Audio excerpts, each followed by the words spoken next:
Next अब हम example number 8 को देखते हैं। यहाँ पे हमारे पास एक सेट दिया गया है Z5 और इसमें एलिमेंट्स हैं 0 1 2 3 4 और उसके ऊपर ये जो आपको बार नज़र आ रहे हैं ये एक्चुअली है modulo classes. Be the set of residue classes modulo 5।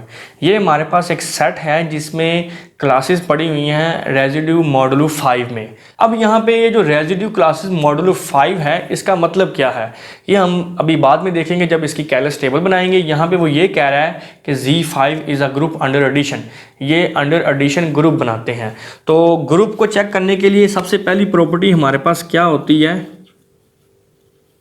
Closure property. और क्लोजर प्रॉपर्टी के लिए हमें किस चीज़ का सहारा लेना पड़ता है, कैलस टेबल का। कैलस टेबल अब आपने इसकी गौर से देखनी है, उसी से हमें ये जो रेजिड्यू क्लासेस मॉडुलो 5 है इसकी समझ आएगी। ये जो एलिमेंट्स हैं ये लिख लें 0 1 2 3 और 4 एंड सिमिलरली 0 1 2 3 और 4।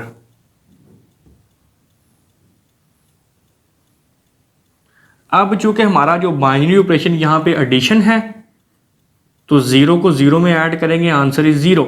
0 को 1 में ऐड करेंगे 1 2 3 4, क्योंकि 0 है ना।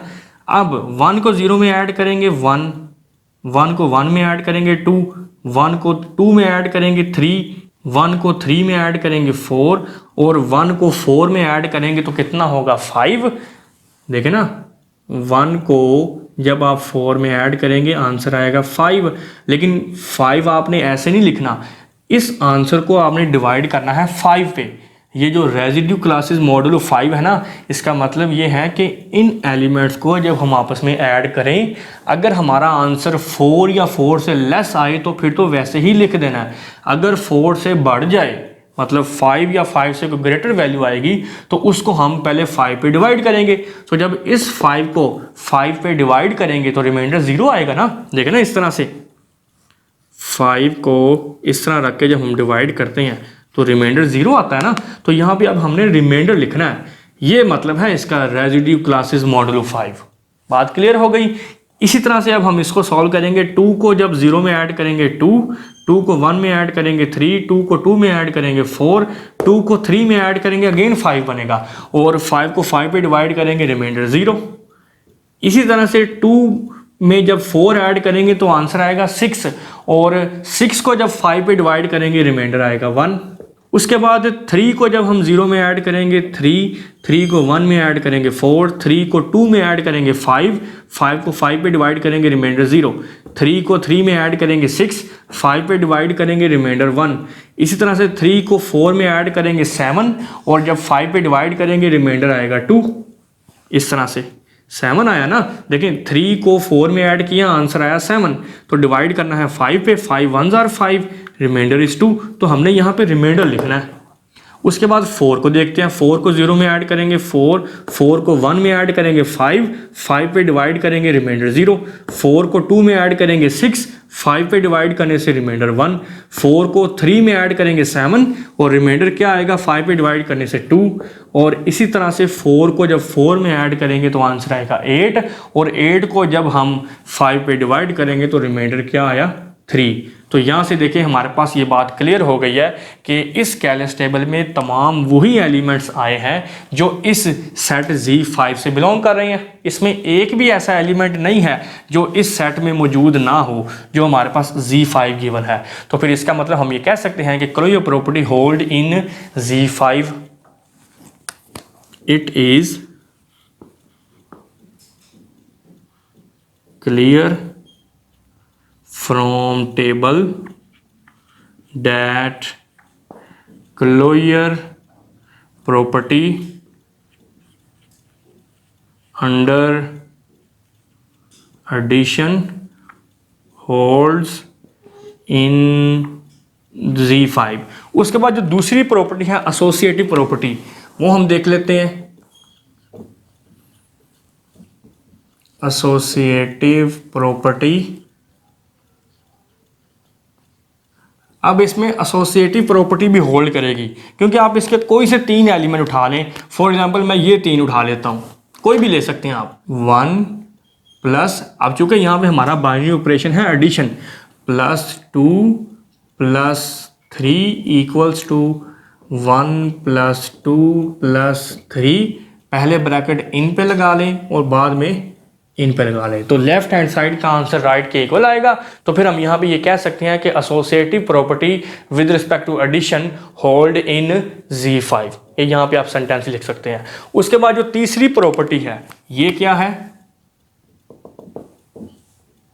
Identity property. अब आइडेंटिटी प्रॉपर्टी के लिए हमें क्या चाहिए, इसमें एडिटिव इनवर्स चाहिए, क्योंकि अब यहाँ पे हम बात कर रहे हैं विद रिस्पेक्ट टू एडिशन, तो एडिटिव आइडेंटिटी क्या होती है, 0, तो वो इसमें है। इसका मतलब ये है, हम यहाँ पे लिखेंगे 0 इज एडिटिव आइडेंटिटी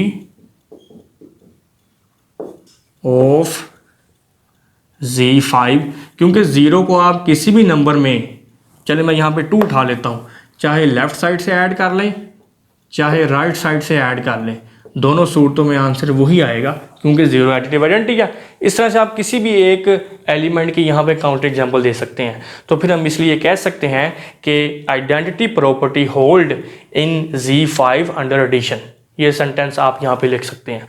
उसके बाद जो फोर्थ प्रॉपर्टी है वो क्या है जी,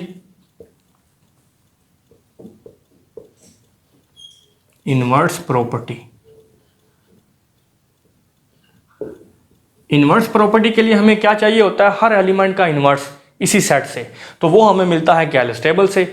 अब आप ये देख लें कि इस कैलस टेबल में एडिटिव आइडेंटिटी कहाँ कहाँ पड़ी हुई है। देखें, इससे पहले हम जो एग्जांपल्स डिस्कस कर चुके हैं उसमें हम क्या करते थे, इनवर्स प्रॉपर्टी के लिए 1 को ढूंढते थे कैलस टेबल में। क्यों? क्योंकि हम वहाँ पे बात करते थे विद रिस्पेक्ट टू मल्टीप्लिकेशन की, और मल्टीप्लिकेटिव आइडेंटिटी होता है 1, लेकिन हम यहाँ पे बात कर रहे हैं विद रिस्पेक्ट टू एडिशन, और एडिटिव आइडेंटिटी क्या है, 0। अब हमने 0 ढूंढना है। 0 कहाँ कहाँ पे है, एक 0 ये है, एक 0 ये है, एक 0 ये है, एक 0 ये है और एक 0 ये है।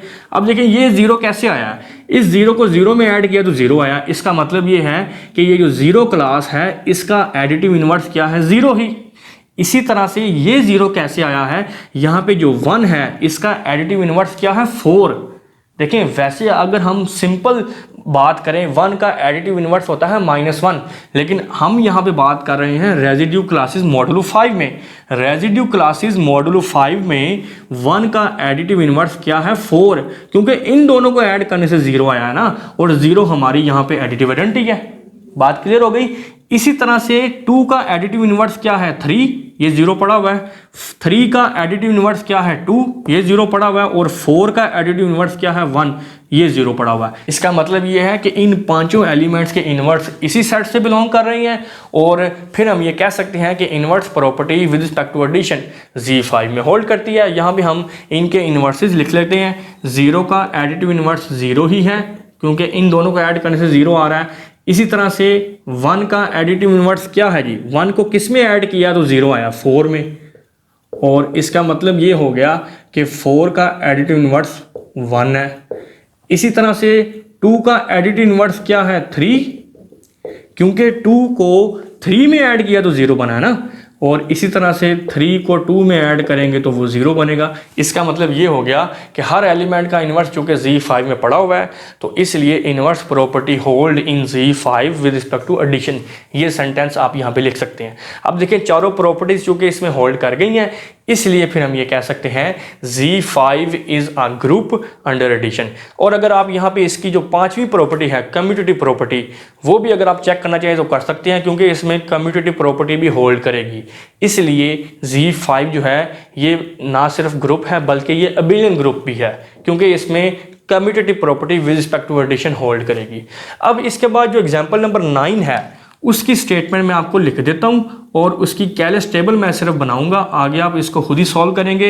एग्जांपल नंबर 9 में उसने क्या किया है, इस 0 को निकाल दिया, 1 2 3 और 4, और यहाँ पे उसने इसको नाम दिया है एस का, और वो ये कह रहा है कि ये ग्रुप है विद रिस्पेक्ट टू मल्टीप्लीकेशन। तो यहाँ मैं इसकी कैलिस टेबल आपको बना देता हूँ, बाकी काम आप खुद कर लीजिएगा। और यहाँ भी वो ये कह रहा है कि मॉडुलो 5 कंडीशन वही है। तो इसकी मैं कैलिस टेबल आपको बना देता हूँ, बाकी काम आप खुद कर लीजिएगा। कैलिस टेबल मैं यहाँ पे बनाता हूँ। एलिमेंट्स मेरे पास हैं 1 2 3 4, 1 2 3 4, 1 2 3 और 4। अब चूंकि हमारा बाइनरी ऑपरेशन क्या है, मल्टीप्लिकेशन, अब हमने इनकी मल्टीप्लिकेशन करनी है। तो 1 को 1 से मल्टीप्लाई करेंगे 1 आएगा, यहाँ पे 2 आ गया, यहाँ पे 3 आ गया, यहाँ पे 4 आ गया। इसी तरह से अब दूसरी रो जो हमारे पास है उसमें है मेरे पास 2 को 1 से मल्टीप्लाई करेंगे 2 आएगा, 2 को 2 से मल्टीप्लाई करेंगे 4 आएगा, 2 को 3 से मल्टीप्लाई करेंगे तो देखें 6 आएगा, जो कि इस सेट में नहीं पड़ा हुआ। तो हम चूंकि बात कर रहे हैं मॉडुलो 5 में, तो जब 6 को डिवाइड करेंगे 5 पे तो रिमाइंडर 1 आएगा ना, तो फिर इसलिए हम यहाँ पे 1 लिखेंगे। कंडीशन वही है जैसे हम यहाँ पे चेक करते थे ना विद रिस्पेक्ट टू एडिशन में, मल्टीप्लिकेशन में भी मॉडुलो की कंडीशन उसी तरह से यूटिलाइज करनी है। तो ये 1 आ गया। इसी तरह से 2 को जब 4 से मल्टीप्लाई करेंगे तो आंसर आएगा 8, 2 4 आर 8, और 8 को जब 5 पे डिवाइड करेंगे मॉडुलो 5 तो रिमाइंडर आएगा 3। सिमिलरली 3 को करते हैं अब 3 इंटू 1 3, 3 को 2 से मल्टीप्लाई करेंगे 6 आएगा, और 5 पे डिवाइड करने से रिमाइंडर 1। 3 को 3 से मल्टीप्लाई करेंगे आएगा 9, और जब 5 पे डिवाइड करेंगे तो रिमाइंडर आएगा 4। 3 को 4 से मल्टीप्लाई करेंगे तो आंसर आएगा 12, और 12 को जब डिवाइड करेंगे 5 पे 5 2 आर 10, रिमाइंडर इज 2। तो यहाँ पे हमने रिमाइंडर लिख दिया। इसी तरह से 4 को 1 से मल्टीप्लाई करेंगे 4, 4 को 2 से मल्टीप्लाई करेंगे आंसर आएगा 8। तो 5 को जब डिवाइड करेंगे 8 पे रिमाइंडर 3 आएगा। इसी तरह से 4 को 3 से मल्टीप्लाई करेंगे 12 आएगा। अगेन हमारे पास रिमाइंडर क्या आएगा, 5 पे डिवाइड करने से 2, एंड 4 को जब 4 से मल्टीप्लाई करेंगे तो हमारे पास आंसर आएगा 16, और 16 को जब आप डिवाइड करेंगे 5 से, 5 3 आर 15, रिमाइंडर इज 1। तो यहाँ पे 1 आ गया। तो यहाँ पे आप देख सकते हैं कि पूरी कैलिस टेबल में ऐसा कोई भी एलिमेंट नहीं है जो इस सेट एस में ना मौजूद हो। तो फिर इसलिए हम ये कह सकते हैं कि इसमें क्लोयो प्रॉपर्टी होल्ड करेगी। तो मैं आपको बता दूं कि इसमें क्लोयो प्रॉपर्टी भी होल्ड करेगी, एसोसिएटिविटी भी होल्ड करेगी, इन्वर्स भी होल्ड करेगा, और इसमें आइडेंटिटी प्रॉपर्टी भी होल्ड करेगी। मतलब ये जो एग्जांपल नंबर 9 में मेरे पास सेट दिया गया है एस अंडर मॉडुलो 5, ये विद रिस्पेक्ट टू मल्टीप्लिकेशन ये ग्रुप है, इसको आप आगे खुद कंप्लीट कर लीजिएगा। तो मैं उम्मीद करता हूँ कि ये दोनों एग्जांपल्स आपने अच्छे तरीके से अंडरस्टैंड कर ली होंगी। एक थ्योरम पढ़ेंगे विच इज़ 2.5, और इसका नाम है द कैंसिलेशन लॉ। थ्योरम की स्टेटमेंट हमें ये कह रही है कि for any 3 elements A B C in a group G कोई ग्रुप है, और ए बी सी 3 इस ग्रुप के एलिमेंट्स लिए हैं हमने। और इसका जो फर्स्ट पार्ट है थ्योरम का वो ये कह रहा है कि A B is equal to A C, this implies B is equal to C. और सिमिलरली जो सेकंड पार्ट है वो है B A is equal to C A, this implies B is equal to C. ये actually cancellation law है जो हम already mathematics में यूज करते हैं। इसको हमने ग्रुप थ्योरी में प्रूव करना है। वेरी सिंपल प्रूफ है। फर्स्ट पार्ट इसका मैं प्रूव करूंगा, सेकंड आप उसी मेथड से खुद भी सॉल्व कर सकते हैं। तो ये जो फर्स्ट पार्ट की स्टेटमेंट है ये मैं ले लेता हूं। ये है जी ए बी इक्वल्स टू ए सी। अब आप यहाँ पे एक काम करें, चूंकि ए और बी हमने कहाँ से उठाए हैं, जी में से, सी भी जी का ही एलिमेंट है। तो यहाँ पे ए चूंकि जी का एलिमेंट है तो जाहिर है जी ग्रुप है, तो इसका इन्वर्स भी इसमें होगा ना, क्योंकि हमने ग्रुप की डेफिनेशन में पढ़ा है कि ग्रुप में तमाम एलिमेंट्स के इन्वर्स उसमें मौजूद होते हैं। इन्वर्स प्रॉपर्टी जो हमने अपने प्रीवियस लेक्चर में पढ़ी थी। तो इसलिए फिर ए का इन्वर्स वो भी जी में होगा। तो फिर यहाँ पे मैं एक स्टेप करूंगा, pre multiply by A inverse. Pre multiply का मतलब ये है कि आपने लेफ्ट साइड से मल्टीप्लाई करना है ए इन्वर्स को। अब आप देखें किस तरह से, A inverse A B equals to A inverse A C. ये बात फॉलो कर रहे हैं? अच्छा, अब उसके बाद यहां पे मैं एक स्टेप करूंगा, इक्वल्स टू, और this is actually associative law, associative law. चूंकि ए बी सी ग्रुप के एलिमेंट्स है तो ग्रुप में एसोसिएटिव लॉ होल्ड करता है। तो यहां से ये किसके इक्वल है, आइडेंटिटी के। बी इक्वल्स टू ये भी आइडेंटिटी के इक्वल है, और आइडेंटिटी जब इससे मल्टीप्लाई होगी तो ये बी और ये रह गया सी, और यही हमने प्रूव करना था ये। और सेम इसी मेथड से आप इसका सेकंड पार्ट खुद सॉल्व करेंगे। मैं उम्मीद करता हूं कि ये सिंपल सा थ्योरम आपने अच्छी तरह से अंडरस्टैंड कर लिया होगा। और उसके बाद हमारे पास नेक्स्ट थ्योरम है 2.6। इसकी स्टेटमेंट कुछ इस तरह से है, for any two elements A B in a group G, G एक ग्रुप है उसमें से दो एलिमेंट्स उठाए हैं ए और B, and the equations A X is equal to B and X A equals to B have unique solutions. कि ये जो दो इक्वेशंस हैं A X is equal to B and X A is equal to B, इनके जो solutions हैं वो unique है, ये हमने प्रूव करना है। इसका भी प्रूफ देखते हैं हम। तो प्रूफ के लिए मैं इसकी जो ये इक्वेशन है ये ले लेता हूं, for A B belongs to G, और ये इक्वेशन मैंने ले ली A X is equal to B.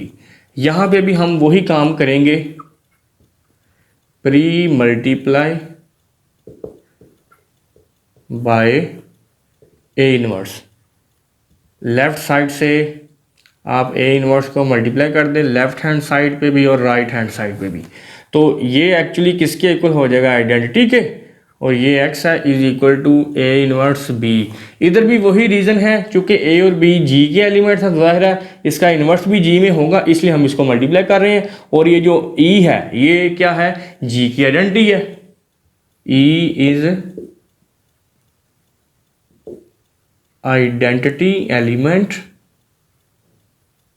Of g। तो यहां से हमारे पास x की वैल्यू क्या आ गई, a इनवर्स b। अब हमने ये प्रूव करना है कि ये जो दो इक्वेशंस हैं A X is equal to B and X A is equal to B, इनके जो सॉल्यूशंस हैं वो यूनिक है। तो यहां पे हम कन्वर्सली काम करेंगे। Suppose that x1 and x2 are two solutions of given equation. देखिए उसने कहा है कि ये प्रूव करें इन दोनों इक्वेशंस के सॉल्यूशन यूनिक है, लेकिन हम कन्वर्सली सपोज कर रहे हैं, मैं कह रहा हूं कि नहीं इसके दो सॉल्यूशंस हैं x1 और x2। तो फिर ये दोनों जो सॉल्यूशन हमने लिए हैं ये इन दोनों इक्वेशंस को सेटिस्फाई करेंगे ना, अगर हमने इन दोनों को इनका सॉल्यूशन कहा है तो a x1 equals to b and a x2 equals to b। अगर ये दोनों सॉल्यूशन हैं इन दो इक्वेशंस के, तो फिर ये जो पहली इक्वेशन मैंने लिया इसको दोनों सेटिस्फाई करेंगे। अब यहाँ पे देखें इन दोनों इक्वेशंस की राइट हैंड साइड सेम है, तो हम इसको इस तरह से लिख सकते हैं। अगर दो इक्वेशंस की राइट हैंड साइड सेम है तो लेफ्ट भी सेम हो जाती हैं। और यहाँ से by using this cancellation law, ये जो अभी हमने प्रूव किया है कि अगर A B is equal to A C है तो ए कैंसिल हो जाता है, ये हमने प्रूव कर दिया अभी। तो इसी तरह से ये ए से कैंसिल हो जाएगा, तो x1 is equal to x2। आप यहाँ पे रीजन लिख दें कि हमने कैंसिलेशन लॉ को यूज किया। तो यहाँ पे देखें हमारे पास क्या आया है, x1 is equal to x2। हमने कहा था कि इन दो इक्वेशंस के जो सोल्यूशन हैं वो यूनिक नहीं है, दो डिफरेंट सोल्यूशन हमने ले लिए थे x1 और x2, लेकिन हमने ये प्रूव कर दिया कि x1 और x2 दोनों इक्वल हैं। तो फिर इससे ये बात साबित हो जाती है कि ये जो दो इक्वेशंस हैं A X is equal to B and X A is equal to B, इन दोनों के जो सोल्यूशन हैं वो यूनिक है। Hence prove the required result, या इसकी जगह पे आप यही स्टेटमेंट रिपीट करके लिख सकते हैं।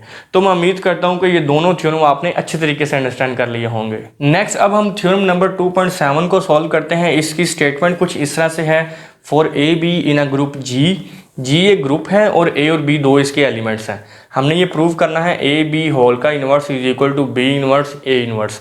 तो इसका हम प्रूव यहाँ पे करते हैं। यहाँ पे सबसे पहले मैं बात करता हूँ, consider a b into b inverse A inverse. A b को मैं बी इनवर्स ए इनवर्स से मल्टीप्लाई करता हूँ। अब यहाँ पे देखें हम ये काम कर सकते हैं, बी इनवर्स और A inverse. This is actually associative law. चूंकि ए और बी बिलोंग कर रहे हैं ग्रुप जी से और जी ग्रुप है तो इसमें एसोसिएटिव लॉ होल्ड करेगा। तो यहाँ पे हम साथ रीजन बता देंगे, एसोसिएटिव लॉ। अब b इंटू बी इनवर्स ये किसके इक्वल होगा, आइडेंटिटी के। और यहाँ पे बाकी क्या रह गया, आइडेंटिटी जब इससे मल्टीप्लाई होगी तो ये खत्म हो जाएगी, ये a इंटू ए इनवर्स, और ये भी आइडेंटिटी के इक्वल है। इसको आप नाम दे दें इक्वेशन 1 का। अब नेक्स्ट आपने क्या करना है, ए बी को पहले हमने लेफ्ट साइड से मल्टीप्लाई किया है ना, बी इनवर्स ए इनवर्स से। अब यही काम आपने राइट साइड से करना है। नाउ बी इनवर्स ए इनवर्स और राइट साइड से हम मल्टीप्लाई करेंगे ए बी को। पहला स्टेप वही होगा, एसोसिएटिविटी, ए इनवर्स और ए और बी को साइड पे कर देंगे। अब इधर रीजन वही लिखेंगे, एसोसिएटिव लॉ, एसोसिएटिव लॉ। अब यहाँ पे ए इनवर्स इंटू ए ये किसके इक्वल है, आइडेंटिटी के। और ये आइडेंटिटी इससे मल्टीप्लाई होने के बाद वैनिश हो जाएगी, बाकी रह जाएगा बी इनवर्स और बी, और ये अगेन आइडेंटिटी के इक्वल है। इसको आप नाम दे दें इक्वेशन 2 का। अब देखिए हमने ए बी को पहले लेफ्ट साइड से मल्टीप्लाई किया, इससे फिर राइट साइड से किया।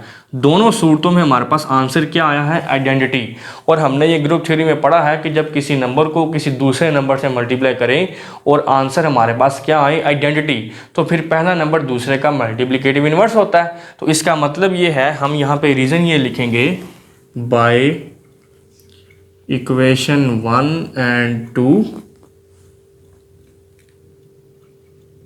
ए बी एंड दूसरा हमारे पास एलिमेंट क्या है, B inverse A inverse are इनवर्सिस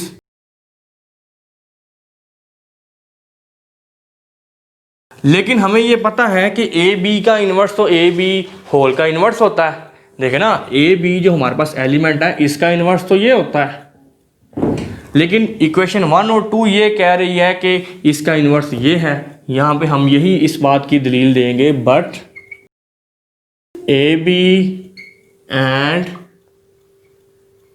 A B whole inverse are also inverse of each other and inverse is unique. देखिए मैं यहाँ पे बात को रिपीट कर रहा हूँ कि ये दोनों इक्वेशंस हमें ये कह रही हैं कि ए बी का इनवर्स क्या है, बी इनवर्स ए इनवर्स। लेकिन हमें ये भी पता है कि ए बी का इनवर्स तो ये है, ए बी होल का इनवर्स। तो इनवर्स चूँकि यूनिक होता है, और ये दो बातें जो मैंने यहाँ पे लिखी हैं कि ए बी और बी इनवर्स ए इनवर्स ये भी एक दूसरे के इनवर्स है, और ए बी ये एलिमेंट और ए बी होल का इन्वर्स ये भी एक दूसरे के इन्वर्स है। लेकिन इन्वर्स तो यूनिक होता है। इसका मतलब क्या है कि ये जो दो एलिमेंट्स हैं ये फिर आपस में इक्वल है, क्योंकि इन्वर्स तो यूनिक होता है। So A B whole inverse equals to B inverse A inverse, और यही हमारा रिक्वायर्ड प्रूफ था। तो मैं उम्मीद करता हूं कि ये थ्योरम 2.7 भी आपने अच्छे तरीके से अंडरस्टैंड कर लिया होगा। नेक्स्ट अब हम ये दो डेफिनेशंस को देखते हैं। पहली डेफिनेशन ये है ऑर्डर ऑफ अ ग्रुप। किसी भी ग्रुप के ऑर्डर से क्या मुराद है, इसको हम यहाँ पे अब डिफाइन करेंगे। The number of elements in a group is called order of a group and denoted as, इस सिंबल से हम डिनोट करते हैं। किसी भी ग्रुप में जो नंबर ऑफ एलिमेंट्स हैं उसके एलिमेंट्स की जो तादाद होती है उसको हम ऑर्डर ऑफ दैट ग्रुप कहते हैं, और उसको इस सिंबल से डिनोट किया जाता है। मतलब अगर मैं यहाँ पे लिखूँ ऑर्डर ऑफ जी, जी कोई ग्रुप है, तो उसको हम इस तरह से डिनोट करते हैं। मिसाल के तौर पर हमने अपने प्रीवियस लेक्चर में एक ग्रुप पढ़ा था जो कि क्यूब रूट्स ऑफ यूनिटी था। उसमें कितने एलिमेंट्स थे? 1 ओमेगा और ओमेगा स्क्वायर। अगर मैं इस ग्रुप के ऑर्डर की बात करूं तो वो कितना होगा? Order of G is equal to 3, क्योंकि इसमें 3 एलिमेंट्स हैं। इसी तरह से हमने वहाँ पे एक और ग्रुप पढ़ा था अपने प्रीवियस लेक्चर में, वो था C4। वो क्या था जी? 1 -1 एओर्टा माइनस एओर्टा। तो इस ग्रुप जिसका नाम C4 है, इसका ऑर्डर क्या होगा? Order of C4 is equal to 4। तो किसी भी ग्रुप में जितने एलिमेंट्स होंगे उतना उसका ऑर्डर होगा। अब जो ऑर्डर है वो दो तरह से हो सकता है, फाइनाइट और इनफाइनाइट। देखिए, अगर हमारे पास एक ऐसा ग्रुप है जिसमें जो नंबर ऑफ एलिमेंट्स हैं वो इनफाइनाइट है, मिसाल के तौर पर अगर मैं सेट ऑफ रियल नंबर्स की बात करूं, set of real numbers with respect to addition group बनाते हैं, हमने प्रीवियस लेक्चर में पढ़ा है। अब ये जो ग्रुप है ये इनफाइनाइट ग्रुप है, इनफाइनाइट ग्रुप। क्यों? क्योंकि इसमें जो नंबर ऑफ एलिमेंट्स हैं वो इनफाइनाइट है। अगर किसी ग्रुप का ऑर्डर इनफाइनाइट है, मतलब उसमें जो नंबर ऑफ एलिमेंट्स इनफाइनाइट हैं, तो उसको हम इनफाइनाइट ग्रुप कहते हैं। और इसी के मुकाबले में अगर हमारे पास कोई ऐसा ग्रुप है जिसमें नंबर ऑफ एलिमेंट्स फाइनाइट है, जैसे मैंने यहाँ पे 2 एग्जांपल्स दी हैं आपको, ये क्यूब रूट्स ऑफ यूनिटी और ये C4, this is actually 4th roots of unity. तो यहाँ पे देखिए इन दोनों ग्रुप्स में जो नंबर ऑफ एलिमेंट्स हैं वो फाइनाइट है, तो इसलिए फिर हम इन दोनों ग्रुप्स को क्या नाम देंगे? फाइनाइट ग्रुप्स का, फाइनाइट ग्रुप्स। इन दोनों चीज़ों में फ़र्क समझ आ गई कि फाइनाइट ग्रुप क्या होता है और इनफाइनाइट क्या होता है। अब इसके बाद नेक्स्ट जो डेफिनेशन है हमारे पास वो है ऑर्डर ऑफ एन एलिमेंट, कि किसी भी ग्रुप का जो एलिमेंट होता है उसके ऑर्डर से क्या मुराद है। अब हम यहाँ पे इसको डिफाइन करते हैं, let a be any element of a group G and N be the least positive integer, then N is order of A if A power n is equal to identity. यहाँ पे जो E है ये identity element है group G का, E is identity of G। तो order of an element को हम इस तरह से डिफाइन करेंगे कि अगर A कोई एलिमेंट है ग्रुप G का और N हमारे पास यहाँ पे कोई लीस्ट पॉजिटिव इंटीजर है, तो n A का ऑर्डर होगा कब? जब A की पावर n लेने से हमारे पास रिजल्ट क्या आए? आइडेंटिटी। यहाँ पे हम एग्जांपल से समझने की कोशिश करते हैं। मिसाल के तौर पर मैं यही ग्रुप ले लेता हूँ, ये जो क्यूब रूट्स ऑफ यूनिटी है, इस पे कौन कौन से एलिमेंट्स हैं जी? 1 ओमेगा ओमेगा स्क्वायर। यहाँ पे अगर मैं ओमेगा की बात करूँ तो ओमेगा की पावर कितनी लेंगे कि वो आइडेंटिटी के इक्वल आ जाए? इसकी आइडेंटिटी अब 1 है ना। यहाँ पे हमने आइडेंटिटी एक जनरल एलिमेंट लिया था, तो यहाँ पे देखें ओमेगा की पावर अगर मैं 3 लूँ तो ओमेगा क्यूब आप जानते हैं 1 के इक्वल होता है। इसका मतलब ये है कि ओमेगा का ऑर्डर क्या है?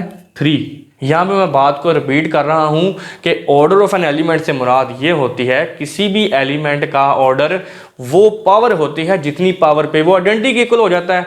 तो यहाँ पे हमने ओमेगा की एग्जांपल ले ली, ओमेगा की पावर अगर मैं 3 लूँ तो वो आइडेंटिटी के इक्वल है ना, मतलब 1 के इक्वल है। तो इसलिए फिर मैं ये कह सकता हूँ order of omega this is 1। इसको हम इस तरह भी लिख सकते हैं, order of omega is equal to 1। बात समझ आ गई? इसी तरह से अब अगर मैं बात करूं ओमेगा स्क्वायर की, अब ओमेगा स्क्वायर की मैं क्या पावर लूं कि 1 बने? यहाँ पे देखिए इसकी भी पावर 3 लेने से ही 1 बनेगा। हम इसको सॉल्व कर लेते हैं, ये पावर हो जाएगी 6 और ओमेगा 6 को आप जानते हैं कैसे लिख सकते हैं हम? ओमेगा 3 और 2 बाहर, और ओमेगा की पावर 3 1 के इक्वल है और 1 का स्क्वायर 1 ही होता है। तो यहाँ पे आप देख सकते हैं कि जो ओमेगा स्क्वायर है इसका ऑर्डर भी क्या है? 3, क्योंकि ओमेगा स्क्वायर की पावर 3 लेने से 1 बना है ना। जो कि इस ग्रुप की आइडेंटिटी है। तो फिर इस तरह से हम ऑर्डर ऑफ एन एलिमेंट की बात करते हैं। तो मैं उम्मीद करता हूं कि ये दोनों डेफिनेशन आपने अच्छे तरीके से अंडरस्टैंड कर ली होंगी। नेक्स्ट अब हम एग्जाम्पल नंबर 11 को सॉल्व करते हैं। इसकी स्टेटमेंट कुछ इस तरह से है, शो डैट द सेट, हमें एक सेट दिया गया है जिसमें एलिमेंट्स हैं 1 3 5 7 और ये नंबर्स नहीं है, ये क्लासेस हैं। Is a group under multiplication modulo 8। हमने ये प्रूव करना है कि ये जो सेट एस है ये अंडर मल्टीप्लिकेशन मॉडुलो 8 ये ग्रुप है, ठीक है जी। और दूसरा हिस्सा इसका ये है find order of each element, और हमने इसके हर एलिमेंट का ऑर्डर भी फाइंड करना है। तो सबसे पहले तो हम इसको प्रूव करेंगे कि ये ग्रुप है विद रिस्पेक्ट टू मल्टीप्लिकेशन। और ग्रुप की सबसे पहली प्रॉपर्टी हमने क्या प्रूव करनी होती है, क्लोजर प्रॉपर्टी। क्लोजर प्रॉपर्टी, और क्लोजर प्रॉपर्टी को प्रूव करने का सबसे बेस्ट वे क्या होता है, आप इसकी कैलिस टेबल बना लें। कैलिस टेबल हम इसकी बनाते हैं। एलिमेंट्स इसमें हैं जी 1 और उसके बाद है 3 5 और 7। इसी तरह से इन एलिमेंट्स को हम वर्टिकली लिख लेंगे 1 3 5 और 7। ऑपरेशन यहाँ पे चूंकि मल्टीप्लिकेशन है तो अब हम इनकी मल्टीप्लिकेशन परफॉर्म करेंगे अंडर मॉडुलो 8। ये बात आपने याद रखनी है। देखिए अब यहाँ पे 1 को 1 से मल्टीप्लाई करेंगे, 1 आएगा, 3 आएगा, 5 आएगा, 7 आएगा। अब जब 3 को 1 से मल्टीप्लाई करेंगे आंसर आएगा 3, 3 को 3 से मल्टीप्लाई करेंगे तो आंसर आएगा 9। 9 चूंकि अब इस सेट में नहीं है तो हम क्या करेंगे, 9 को डिवाइड करेंगे 8 पे। हमने यहाँ पे रिमाइंडर लिखना होता है। तो यहाँ पे देखिए 3 को 3 से मल्टीप्लाई करेंगे आंसर आएगा 9। 9 को जब डिवाइड करेंगे 8 पे तो रिमाइंडर आएगा 1। सिमिलरली 3 को 5 से मल्टीप्लाई करेंगे आंसर आएगा 15, और 15 को जब डिवाइड करेंगे 8 पे तो रिमाइंडर आएगा 7। और इसी तरह से जब 3 को 7 से मल्टीप्लाई करेंगे तो आंसर आएगा 21, और 21 को जब हम 8 पे डिवाइड करेंगे तो रिमाइंडर आएगा 5। ये इस तरह से आप देख सकते हैं 21 8 को डिवाइड करें, 8 2s are 16 और रिमाइंडर क्या आया 5। हमने रिमाइंडर लिखना होता है। अब हम इसको देखते हैं, 5 × 1 5, 5 × 3 15, 8 पे डिवाइड करेंगे रिमाइंडर 7, 5 × 5 25, 8 पे डिवाइड करेंगे रिमाइंडर 1, 8 3s are 24 और रिमाइंडर 1। 5 को 7 से मल्टीप्लाई करेंगे तो क्या बनेगा जी, 5 7s are 35, और जब 8 को डिवाइड करेंगे और 8 4s are 32, रिमाइंडर 3। इसी तरह से अब इसको सॉल्व करते हैं, 7 1s are 7, 7 3s are 21, और जब 8 को डिवाइड करेंगे तो रिमाइंडर क्या आएगा 5। यही केस बन जाएगा। और उसके बाद 7 को जब 5 से मल्टीप्लाई करेंगे 7 5s are 35, और 8 को अब किससे मल्टीप्लाई करेंगे, 35 है ना, तो 8 4s are 32, तो बाकी रिमाइंडर 3। 7 7s are 49, और जब हम 8 को डिवाइड करेंगे 49 पे, 8 6s are 48, रिमाइंडर 1, तो यहाँ पे 1 आ गया। अब आप देखिए इस पूरी कैलस टेबल में हमारे पास एक भी ऐसा एलिमेंट नहीं आया जो इस सेट में मौजूद ना हो। तमाम एलिमेंट्स वही आए हैं जो इस सेट एस से बिलोंग कर रहे हैं। तो फिर हम ये कह सकते हैं कि closure property in set S holds with respect to multiplication. It is clear from table that closure property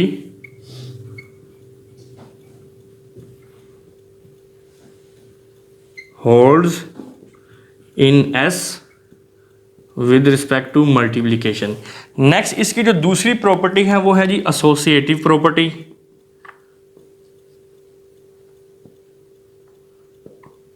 associative property, अब एसोसिएटिव प्रॉपर्टी भी इस सेट एस में होल्ड करेगी। वो किस तरह से, ये देखें, आप इसके कोई से 3 एलिमेंट्स ले लें। चले मैं यही ले लेता हूँ 1 3 और 5, 1 3 और 5, और इसी तरह से 1 3 और 5। यहाँ पे ब्रैकेट आप इन दोनों पे लगा दें और इधर इन दोनों पे ब्रैकेट लगा दें। एसोसिएटिव बेसिकली ब्रैकेट्स की हेरफेर होती है ना, तो हम फिर यहाँ पे कह देंगे so associative property holds in S with respect to multiplication, क्योंकि इस सूरत में लेफ्ट हैंड साइड का आंसर राइट के इक्वल आएगा ना, तो इसलिए फिर हम ये कह सकते हैं कि associative property with respect to multiplication ये जो सेट एस है इसमें होल्ड करेगी। अब इसके बाद जो तीसरी प्रॉपर्टी है हम उसको डिस्कस करते हैं, वो क्या है जी,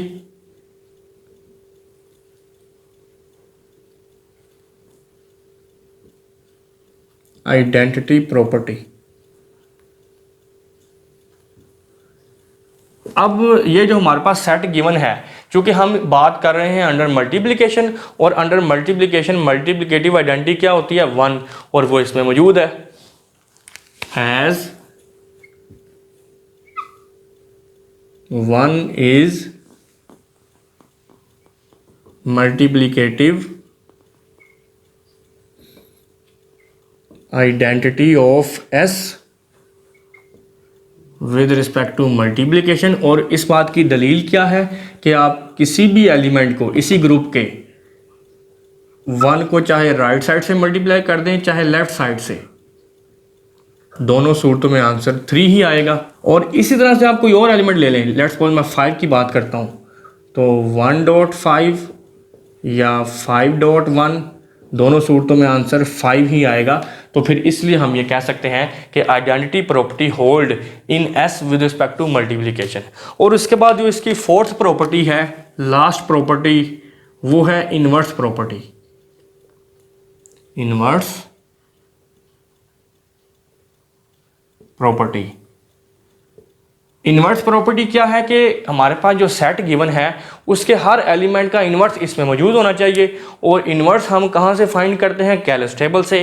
कैलस टेबल में अब आपने देखना है कि आइडेंटिटी कहाँ कहाँ पड़ी हुई है। इस सेट की आइडेंटिटी चूँकि 1 है, तो यहाँ पे देखें ये 1 पड़ा हुआ है, एक 1 ये है, एक 1 ये है, और एक 1 ये है। अब आपने देखना है कि ये 1 कैसे आया है, 1 को 1 से मल्टीप्लाई किया तो आंसर आया 1। इसका मतलब ये है कि 1 का मल्टीप्लिकेटिव इन्वर्स 1 ही है, क्योंकि मल्टीप्लिकेटिव इन्वर्स की डेफिनेशन यही है ना कि दो नंबर्स का प्रोडक्ट अगर आइडेंटिटी के इक्वल है तो फिर वो दोनों नंबर्स एक दूसरे के मल्टीप्लिकेटिव इन्वर्स होते हैं। तो यहाँ पे देखें 1 का मल्टीप्लिकेटिव इन्वर्स 1 ही है, क्योंकि इन दोनों के प्रोडक्ट से 1 आया ना। तो फिर हम यहाँ पे लिख सकते हैं 1.1 इक्वल्स टू 1। इसी तरह से ये आइडेंटिटी कैसे आई है, 3 को 3 से मल्टीप्लाई करने से। इसका मतलब ये हो गया 3 का मल्टीप्लिकेटिव इन्वर्स 3 ही है इस ग्रुप में मॉडुलो 8 के तहत। हमेशा 3 का मल्टीप्लिकेटिव इन्वर्स 3 नहीं होता, हम इस स्पेसिफिक केस में बात कर रहे हैं। इसी तरह से ये 1 कैसे आया है, 5 को 5 से मल्टीप्लाई करने से। इसका मतलब ये है हमारे पास ये जो एस सेट गिवन है ये ऐसा सेट है जिसका हर एलिमेंट अपना इन्वर्स है। देखे ना, ये 1 कैसे आया, 7 को 7 से मल्टीप्लाई करने से। 7.7 इज इक्वल टू 1, हर एलिमेंट अपना इन्वर्स है। इसका मतलब है हर एलिमेंट का इन्वर्स इस सेट में मौजूद है। तो फिर हम ये कह सकते हैं कि inverse property holds with respect to multiplication in set S. So inverse property holds in S with respect to multiplication, क्योंकि हर एलिमेंट का इन्वर्स इसमें मौजूद है ना, तो फिर हम इसलिए ये बात कर सकते हैं। अब देखें यहाँ चारों प्रॉपर्टीज प्रूव हो चुकी हैं, तो फिर हम ये कह सकते हैं कि ये जो हमारे पास एस सेट गिवन है this is group under multiplication. Then S is a group under multiplication. और मॉडुलो क्या है, मॉडुलो 8। यहाँ पे अभी बात मुकम्मल नहीं होती। दूसरा हिस्सा क्वेश्चन का ये है कि find order of each element. Her element का हमने ऑर्डर फाइंड करना है, और इससे पहले हमने ऑर्डर ऑफ एलिमेंट की डेफिनेशन देखी है। किसी भी एलिमेंट के ऑर्डर से मुराद वो पावर है जितनी पावर पे वो एलिमेंट आइडेंटिटी के इक्वल हो जाता है। तो यहाँ पे हमने 1, 3, 5 और 7 के ऑर्डर्स फाइंड करने हैं। अगर हम बात करें 1 की, तो देखें ये जो 1 बना है ये कैसे बना है, 1 को 1 से मल्टीप्लाई किया तो 1 बना ना। इसका मतलब क्या है कि 1.1 ये 1 के इक्वल है ना, तो 1.1 का मतलब क्या है, 1 की पावर 2। तो इसका मतलब ये हो गया ऑर्डर ऑफ 1 इज 2। बात फॉलो कर रहे हैं। इसी तरह से ये जो 3 है, 3 का ऑर्डर क्या होगा, देखे ना 3 को 3 से मल्टीप्लाई किया तो आंसर आया 1, 3.3 इज इक्वल टू 1, और इसको हम लिख सकते हैं 3 की पावर 2। तो इसका मतलब ये हो गया कि जो 3 है उसका ऑर्डर भी क्या आया है 2। ऐसा क्यों हो रहा है, क्योंकि इस ग्रुप में हर एलिमेंट अपना इन्वर्स है, तो फिर इसलिए इसमें जितने भी एलिमेंट्स होंगे हर एलिमेंट का ऑर्डर क्या होगा 2।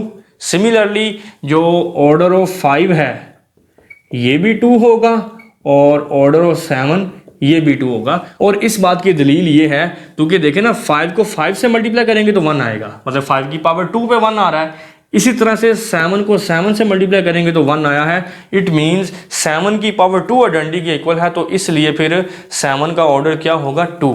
तो मैं उम्मीद करता हूं कि ये एग्जाम्पल नंबर 11 आपने अच्छे तरीके से अंडरस्टैंड कर ली होगी।